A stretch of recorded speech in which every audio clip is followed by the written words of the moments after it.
We've had a nice little look at Sega arcade ports to a couple of micros, so how's about another company? How about Capcom? They're responsible for some of the biggest arcades of the period, after all.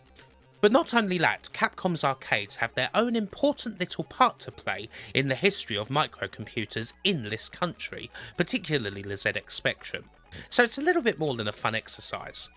Looking at Capcom's Speccy arcade ports is another way of examining the computer's history, going from the heyday to the very end, and I really do mean the very end, with pretty much the last major release on the computer. While a lot of these games were published by a single company, it's another way of looking at their story too. We've also got some extra titles that do have a bit of a reputation, a couple of games that never came out at all, as well as a fair few decent games to go along with some bad ones. So let's do it. We're going to do this the same way that we did the Sega to Spectrum video. We're going chronologically and covering around about 25 different games. Now, there's no denying that in many ways this is another angle on the story of U.S.Gold. They just about have Capcom's games on lockdown, in fact. Almost all of the games here belong to them, although there's a couple of sneaky little exceptions. Covering these games also enables us to have a bit more of a detailed look at a studio that, well, didn't have a particularly good reputation, that being Tiertex. We'll certainly be getting to that, but the first couple of Capcom ports weren't done by U.S.Gold at all. They were beaten to the punch by another company, and the first official Capcom port? Well, it's a great start, and a huge hit. That game is Commando. Elite Systems were the first company to bring Capcom to the Speccy and other computers in the winter of 1985, with the rather popular Commando being the first of the games. They had a duo of pretty good coders working on the games too. Keith Burkill is a name you're familiar with if you saw the Sega ports vid, seeing as he did Space Harrier, Afterburner and Galaxy Force. His partner here is Nigel Alderton, who is surely most famous for the all-time classic Chucky Egg. Together, thanks to a thoroughly brutal 9-week development cycle, they bring Commando to the ZX Spectrum. And the result? It's absolutely excellent. Of course, people probably have more memories of the C64 version of the game, seeing as it comes with Rob Hubbard's amazing soundtrack and all that, but while the Speccy version doesn't have too much in the way of sound, the gameplay here knocks the C64 into a cocked hat. It's another classic example of a game not necessarily having the graphics, but doing a great job of recreating the speed and intensity of the arcade. It especially works for me because I frickin' love Commando, and I love that it's a top-down run and gunner that you can absolutely bomb through, running to the end of the stage as if you're frickin' Usain Bolt, dodging bullets all the way if you want. You can do that here just as well as you can in the arcade, and that's plenty enough for me to think that this is an outstanding port. And a lot of other people thought the same way.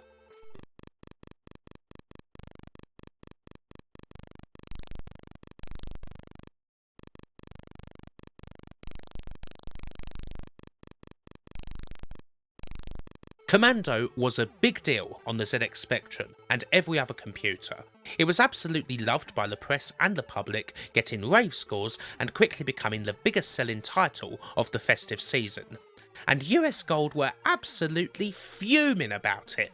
They basically never saw it coming. For this, we largely refer to the exceptional Fusion Retro book's history of U.S.Gold. U.S.Gold were going very strong at the time with their brand of imports of successful American computer games, but Elite's smashing success with Commando infuriated them, primarily because they were also from the Midlands.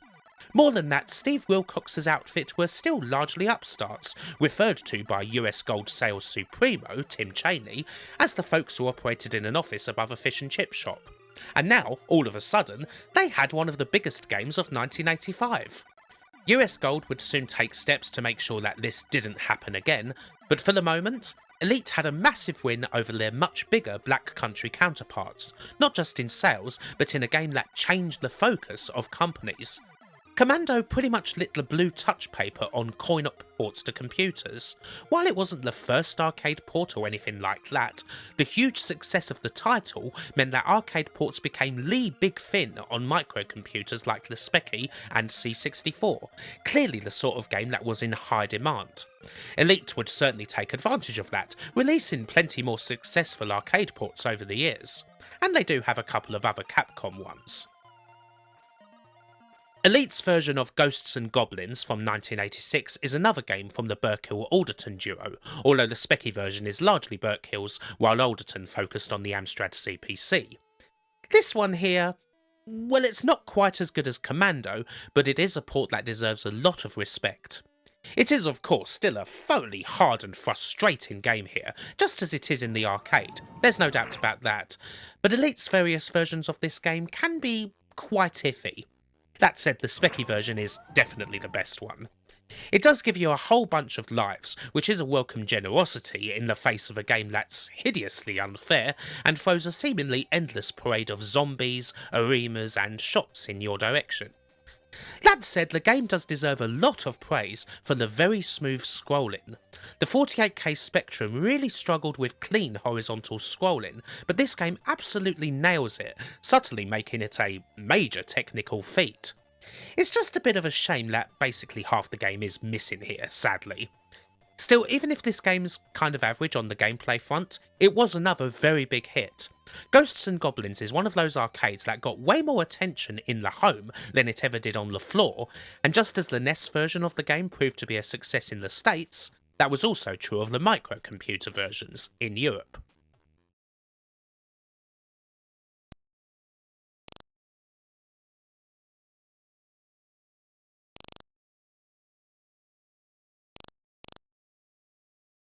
There's something else worthy of note here. Covering Capcom's arcade ports also means that we get to cover a few original games that were released by studios as sequels to the arcades, both official and unofficial. To go back to Commando for a second, Elite did develop a sort of sequel to their big hit port. It was first known as Commando 86, then, after some delays, it was known as Commando 87. After even more delays, the Commando name was dropped completely and the sequel was finally released as Duet, and even then only as part of a 6-pack compilation. The final game feels an awful lot more like Gauntlet than it feels like Commando, to be honest. It's pretty average, and very obscure. Ghosts and Goblins produced the first of these sequels of a sort to get a proper full release, Beyond the Ice Palace, which was released in 1988 and took its name from the original game's Ice Palace stage. Now this game had a weird journey of its own, starting out development as a Thundercats tie-in. However, when Elite decided that the development of this game was taking far too long, they dropped the Thundercats tie-in, bought a game called Samurai Dawn from Faster Than Light, and released that as a Thundercats game instead. A certain guru named Larry has a video all about this and more. Hello, you. Anywho, Beyond the Ice Palace is an okay enough arcade romp. It's got some good music to go along with the action, but do be careful cause this game is brutally difficult, even more so than Ghosts and Goblins.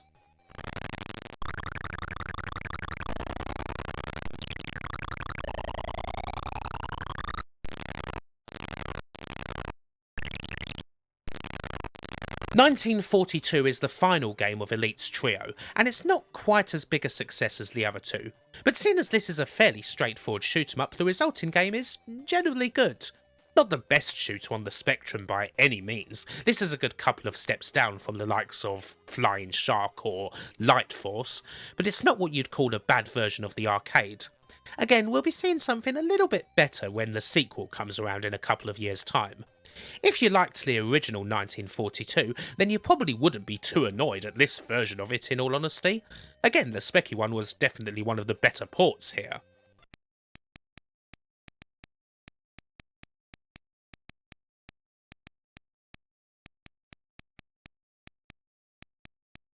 Anyhow, this trio of Elite ports was about enough for U.S.Gold.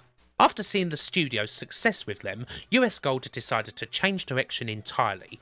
They focused less on the American computer imports that had originally made their name, and more on arcade licenses, both from the US and from Japan.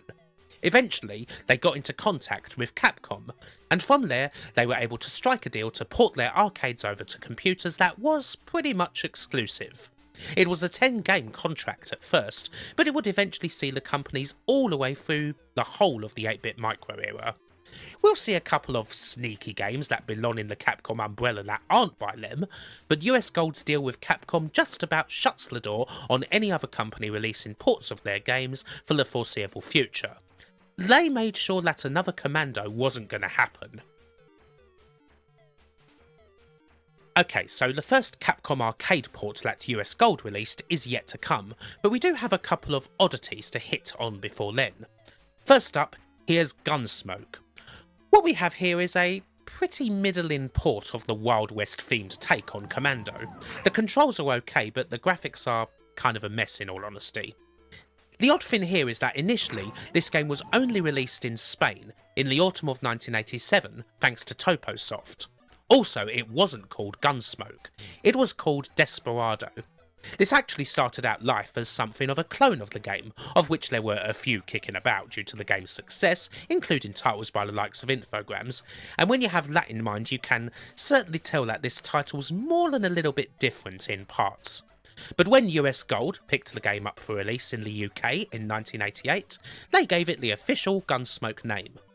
This is a bit of a curious title as a result, and not only that, the initial Desperado game was popular enough to get a Spanish-only sequel. Toposoft released Desperado 2 in 1991, and as you might expect, it's a totally different game to the original. It's a side-on shooter, not a top-down one. It's not an amazing game or anything like that, but seeing as the original Gun.Smoke never had a sequel of its own, this is as close to one as you're going to get.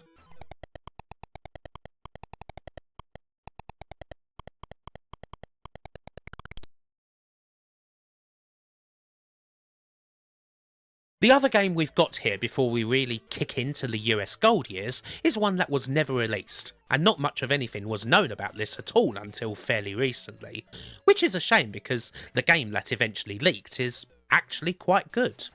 Duel Software were working on a port of the venerable Trojan, a not super successful but still quite okay side-on beat-em-up. Presumably this port would have been released by Elite. The port was being worked on by no less a Spectrum legend than Clive Townsend, better known as the man behind the almighty Saboteur. However, it never came out. News came through that the port was cancelled in early 1988, and one presumes that this was because of the exclusivity deal that U.S.Gold had landed with Capcom. A few years ago, Clive Townsend's Trojan was leaked in a form that contains a couple of very playable levels indeed, complete with music and sound effects. And well, it's a shame that this didn't see the light of day, because it's a bloody good port. The excellent presentation definitely helps here, but what we've got is a very nice recreation of Trojan's simple hack-and-slash focused play, one that's well worth seeking out and spending a few minutes with. This isn't the only unreleased game we're going to see. We have another one coming up much later on, but this take on Trojan is far more complete and playable. Recommended.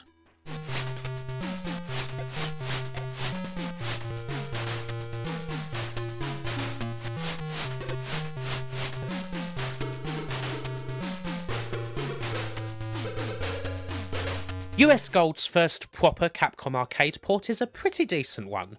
We've got Sidearms, released in the spring of 1988.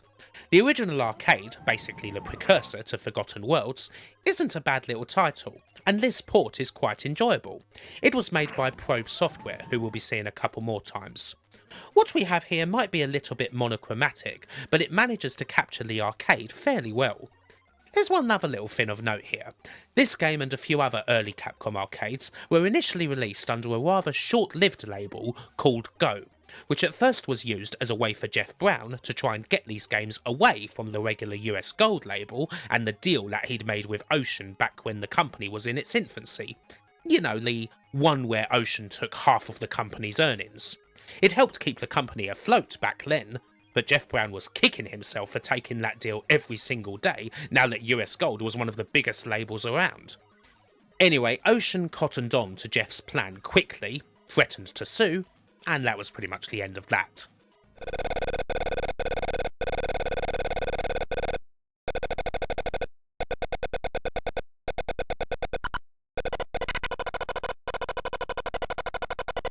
Bionic Commando brings Software Creations into the picture.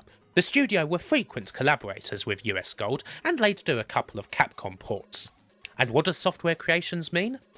Well, that means that you get some bloody fantastic music from the genius that is Tim Follin. That's one of the things that makes this port of Bionic Commando an excellent one. The rest is down to just about everything from the arcade being present and correct, and the graphics being pretty bloody good for the Speccy. Hell, this game even adds a bit of speed on that, in all honesty, makes me prefer playing this version to the arcade original. It's absolutely great, this port. The only thing that's wrong with it, honestly, is that someone managed to get the name of the game completely wrong on the loading screen. There's only one Commando here. Anyway, this is one of my favourite Speccy arcade ports. I've loved this one for over 30 years, and it's always fun to go back to.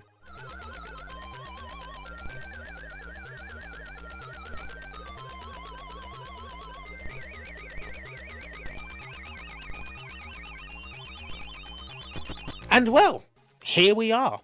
The arrival of Street Fighter also marks the arrival of U.S.Gold's Portmaster Generals. It's time for Tiertex.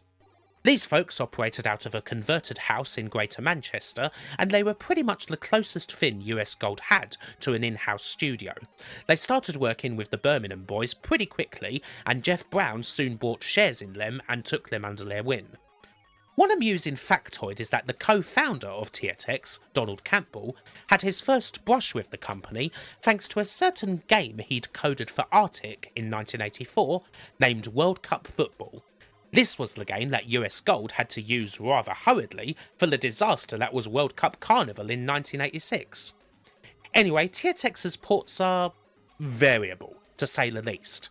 They're not all bad, but there's certainly some stinkers here. They were thoroughly prized by U.S.Gold though, mainly due to their efficiency.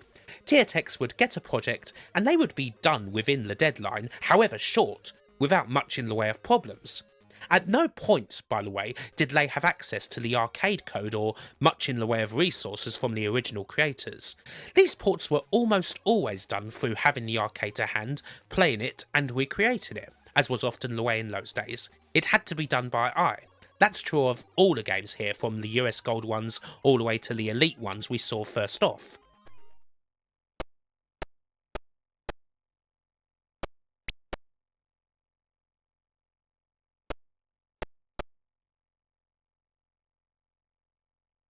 Anyway, Street Fighter is a pretty typical Tiertex port. It's not very good.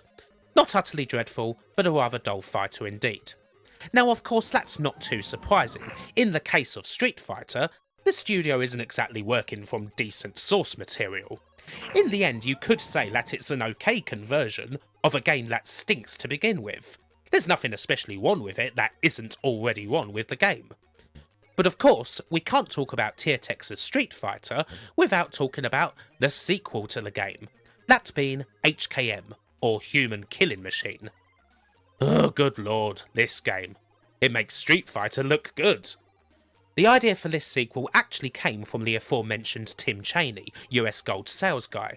He said that Tiertex should make their own sequel, and he even came up with the name, which, let's be honest, is the only good thing about this game. Not many people look fondly upon HKM these days, even down to the people who made it. For plenty more information on HKM, you would do well to have a look at Matt McMuscle's recent Worst Fighting Game video on the title. Quite a comical wretch of a game, this one.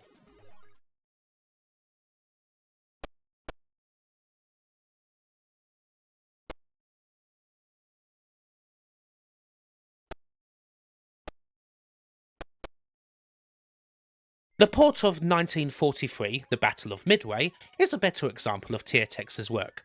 This one actually comes off okay. Much like Street Fighter, it has an odd blue colour scheme, although it's certainly more appropriate here. The souped up graphics are certainly an improvement on the earlier port of 1942, although to me this does play better as a shoot 'em up on the system.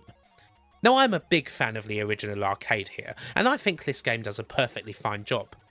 There's not too much else to say about it, although we will be seeing some more impressive shooting action later on.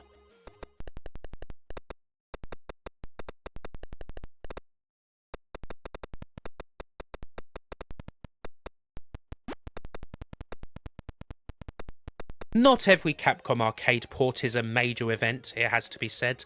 U.S.Gold scoured through a whole lot of the company's library to port games, and they came up with more than a few middling ones, Tiger Road here being a pretty good example.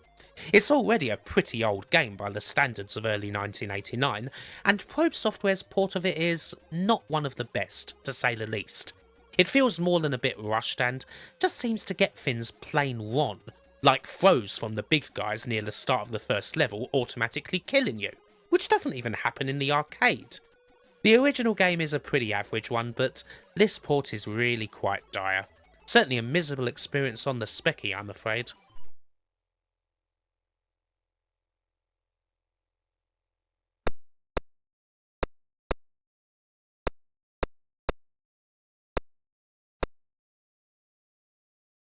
Another fairly obscure Capcom arcade that got ported is LED Storm, the futuristic top-down racer that plays a bit like a souped-up version of the almighty Road Fighter, only with jumping and a bunch more obstacles and enemies.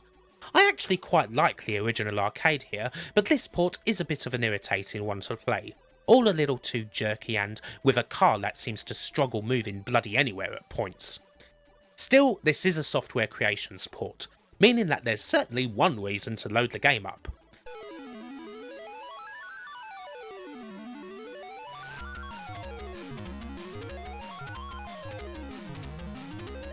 Naturally, Tim Follin does another great job.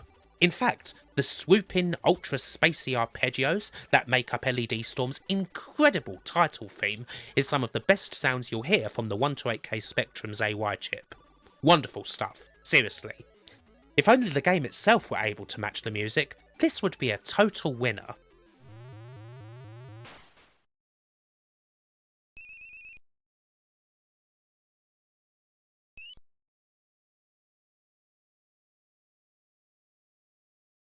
I am pretty sure that of all the Capcom arcade ports to the micros, Last Duel is the most obscure of the lot.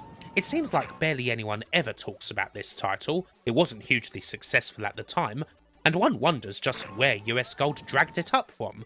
Still, drag it up they did, and they gave it over to Tiertex. This game's a fair bit like LED Storm, only nowhere near as good, and with more in the way of shooter elements. I guess it's kind of like a futuristic spy hunter. Again, Tiertex are working with pretty naff source material, and the problems here are the same as they are in the arcade. Mainly that your car is so bloody slow to the point where it feels damn near impossible to avoid the enemy's shots. Even for an old school arcade game, this feels unfair to the point of comedy, and in just about every incarnation it's a game that should be thoroughly avoided. Last Duel is also the final Capcom release from the aforementioned short-lived Go label.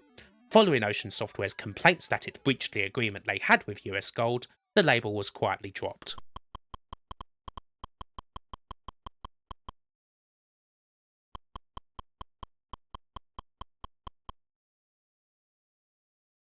Now it's time for a game that'll well and truly end you today for sure. We're now going to start to see more conversions of CPS-1 arcade games as we get deeper into 1989, ones that you would hope would stretch the spectrum to the very limit. And Forgotten Worlds? It's a rather iffy one. This was the first game from a studio called Arc Developments that was largely made up of folks who'd worked for Elite, and while they do a pretty good job of the graphics on the Spectrum, this game can be pretty bloody annoying to control. Your player moves his gun around in a circle if you move him while he's firing, and he doesn't move the gun when he's not firing. Forgotten Worlds does have a pretty strange control scheme, of course, but I'm not altogether sure whether this was the best way to go about converting those controls to the Speccy, as it can be really tough to get used to. I have to say, I reckon that the earlier conversion of Sidearms is pretty handily superior to this one.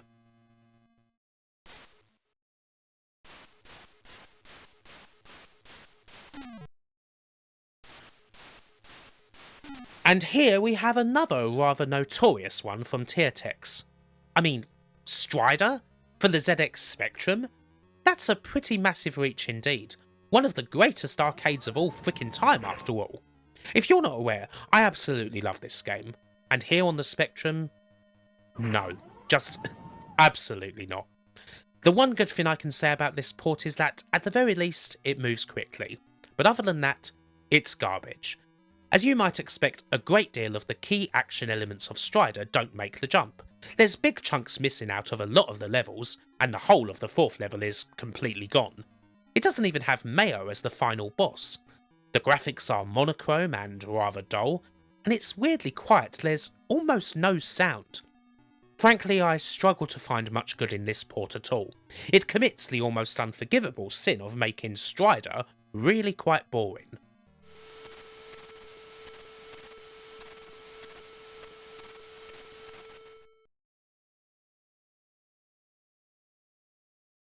Naturally, we also have to cover the original sequel, Strider 2, which came out in 1990. This is an odd one. The first thing to say is that at least this game has a fair bit of colour compared to the original arcade port. It's a pretty different game to the original. The levels are a bit more mazy, and while they aren't what you would call good in the slightest, they do at least encourage some exploration. There's a weird mechanic which is amusing but also bad. At the end of a stage, our hero turns into a big robot to fight the boss. The robot can barely do anything except move and fire, which pretty much makes the boss fights a slugfest. This is why you need to explore stages in order to get as much robo energy as possible, basically so you can outlast the boss. This is different, although it doesn't exactly make the boss fights good. On the Speccy, this game isn't necessarily terrible, being a bit more suited to the computer, in all honesty, although the later completely botched Mega Drive version of it certainly is.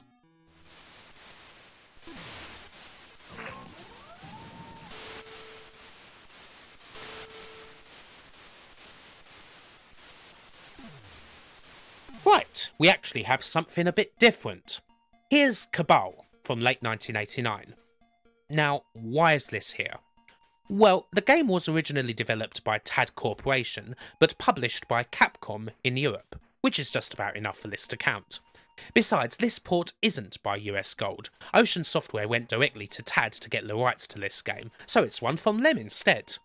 And it's a happy thing that we get to cover this, because Cabal is one of the absolute best ports on the Spectrum. An absolutely brilliant affair. The brains behind this port also happens to be the total legend that is Jim Bagley, one of the loveliest guys in the entire scene. And what you get here is just about everything you'll find in the arcade, nothing but relentless gunfire and constant dodging of bullets. It's pretty excellent on the graphics front too. Lots of colour with no clash, lots of baddies, and plenty of crumbling buildings. As far as Speccy arcade conversions go, Cabal is one that, well, it's hard to find any fault here whatsoever. It's utterly brilliant. By the way, Jim Bagley's very next game after this one was his port of Midnight Resistance, which is just as fantastic as this game. These titles kind of make him an arcade port god on the Speccy, it has to be said.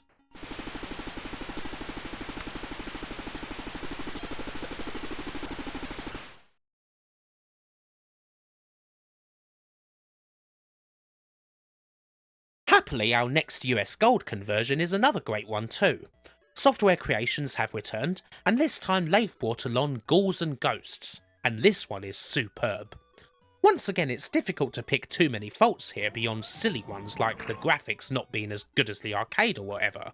I kind of wish that there was in-game music from Tim Follin, but he does have a cool little title track here, and there's some varied sound effects. But for all intents and purposes, this is a fully intact Ghouls and Ghosts. There's not a whole lot of anything missing. Hell, the only major thing that's not here is the thing that most people complain about. You don't have to go through the whole game twice to reach the ending. For the ZX Spectrum, this is a brilliant conversion, and definitely one of Software Creation's best works.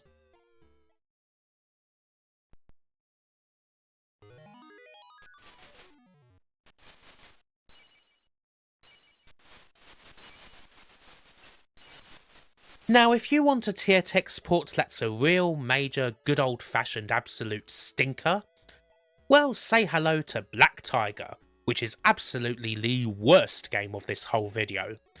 There's a few things I just don't get about this one.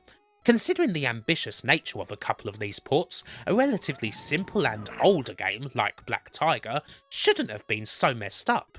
But this manages it. It's deathly slow, the graphics are a complete monochrome mess, some parts of the game just feel broken as all hell, especially the bosses. I'm afraid that this one's just completely horrible. The worst thing of all, perhaps, is that the Speccy version of Black Tiger might even be the best one. Seriously, all of Tiertex's ports of this game were dreadful. Garbage beyond belief.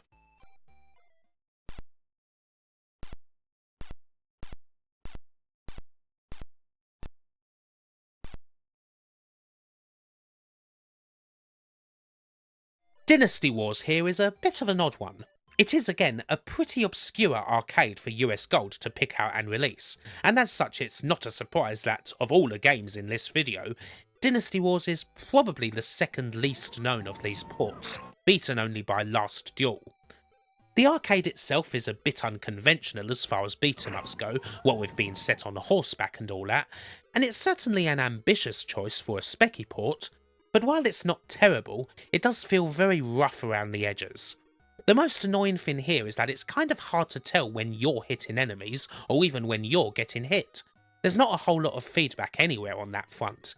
It does feel perhaps a little bit unfinished. We've definitely seen worse games, but this isn't one I'd bother with at all.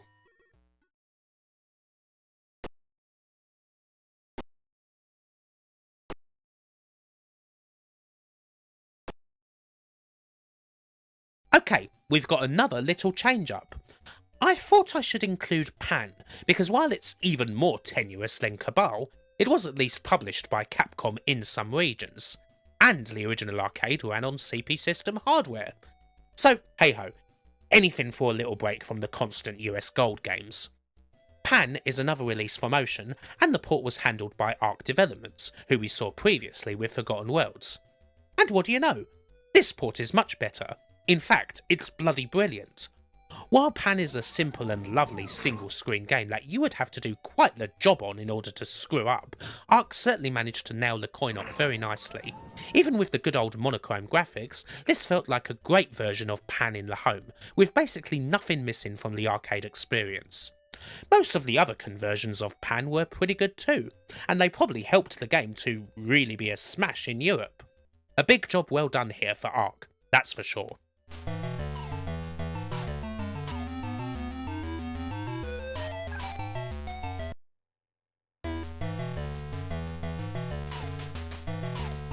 Okay, we're really getting into the final stretch now. We're in late 1990, the Spectrum's getting closer to the end, and we only have a handful of games to go. All of them are very ambitious, not the sort of games you would expect to see on the Spectrum at all. I mean, you may well be shocked to learn that there was a port of frickin' U.S.Squadron to the ZX Spectrum, but there was. Here it is. It exists, in glorious monochrome.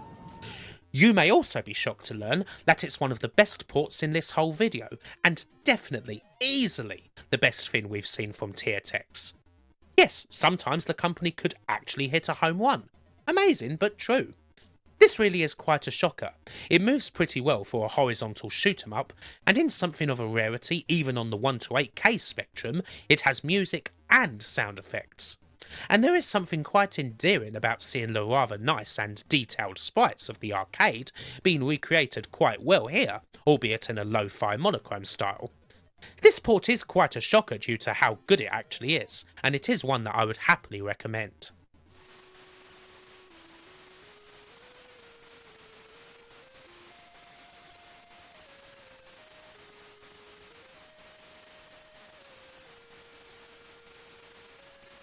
Another 6 months or so pass before we get the next port, and it's Mercs, another Tiertex effort, and again, not a bad one. Not as good as U.S.Squadron, but yeah, it's alright. This is even more of a game that you would think would be way too frickin' much for the Speccy, and, well, while the graphics are kind of awful here, you do get a good bunch of the big arcade sprites, and the game doesn't skimp on enemies. It does feel quite rough in parts with the odd buggy moment here and there, and it's a shame that there's not much in the way of sound, but yeah, this one's okay. Also, there is something a little amusing about being able to play this version of Mercs with 2 players, while the much more powerful Mega Drive version of the game was 1 player only.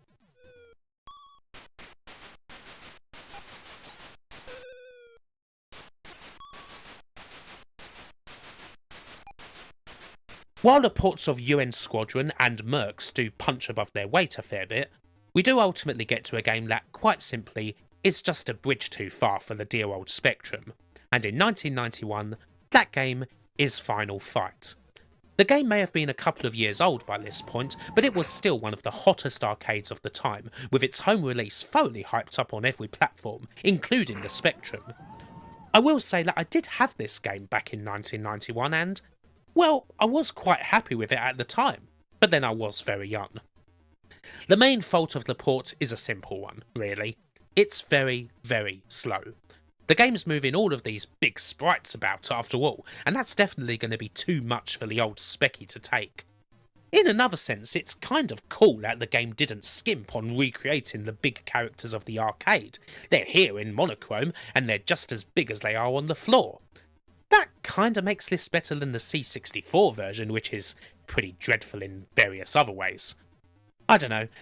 It's hard to see how a specky version of this game would have been better in 1991, and I can't say that Creative Materials didn't try somewhat, even if porting Final Fight in this way was kind of a folly. I have a little soft spot for it due to how much I dug it as a kid, even though the port isn't exactly all that fun.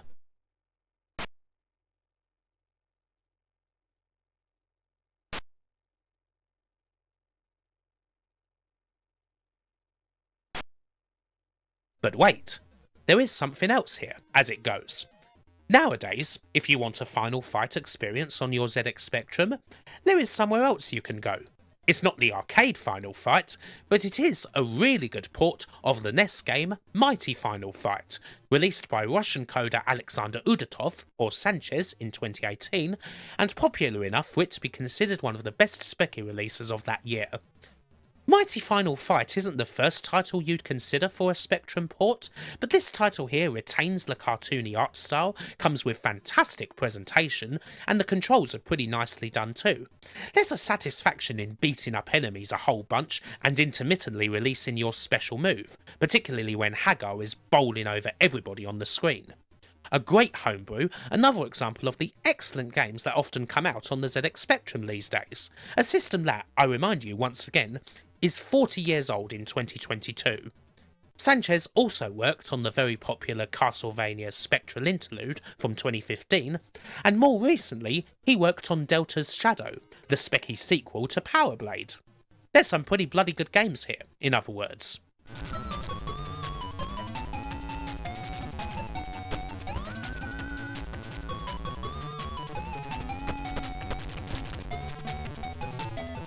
The release of Final Fight brings us very near to the end of this video. Indeed, there's only one more fully released game to go.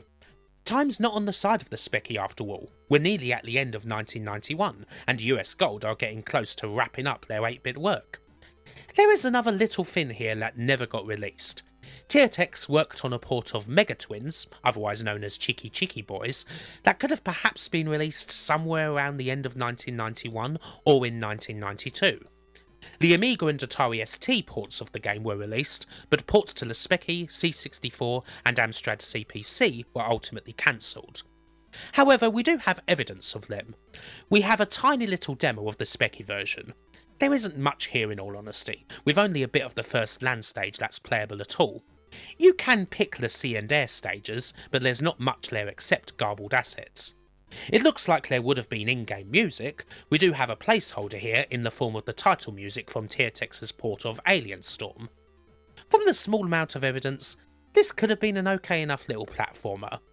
A demo of the Amstrad CPC version was leaked at the same time as this one, and there's an awful lot more of the unreleased game to play there than there is on the Spectrum. Hell, it was complete enough for it to be reviewed in Amstrad Computer User back in the day. To my knowledge, only a couple of screenshots have ever leaked of the proposed Commodore 64 version.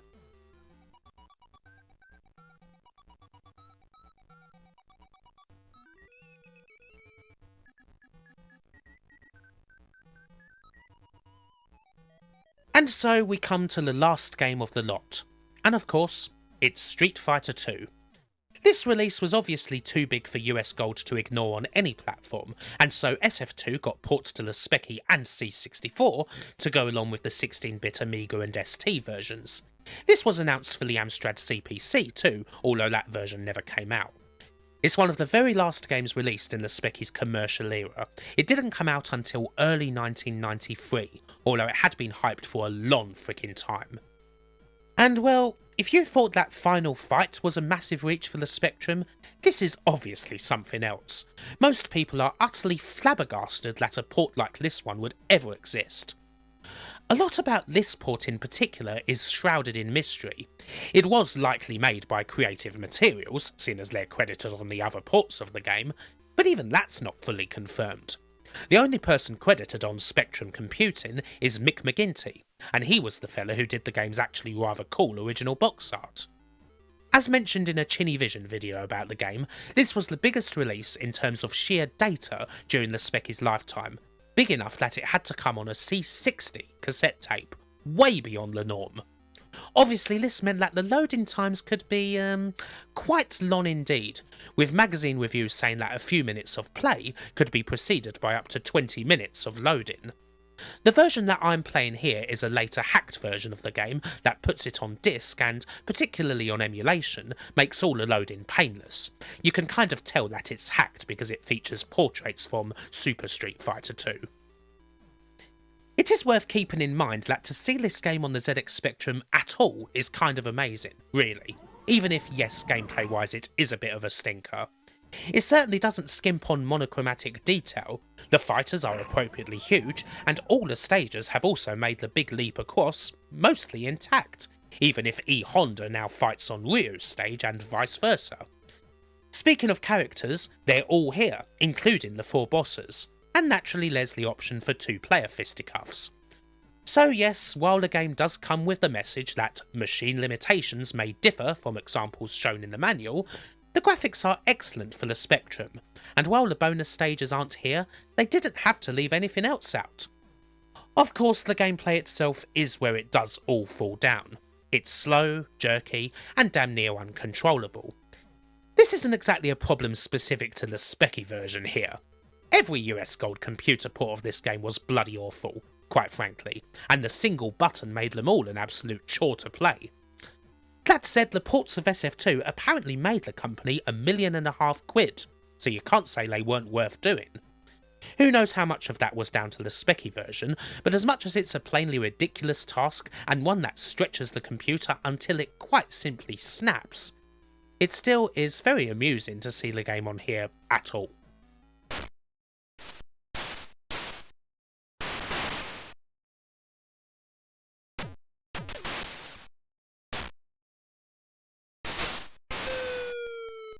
And so that brings us to the end of this vid. Hopefully you've enjoyed this little trip through Capcom ports on the Specky, even if it quite possibly featured an unhealthy amount of games released by U.S.Gold. Once again, it's another interesting way of looking at the computer's history, and certainly a cool way of looking at a company's history.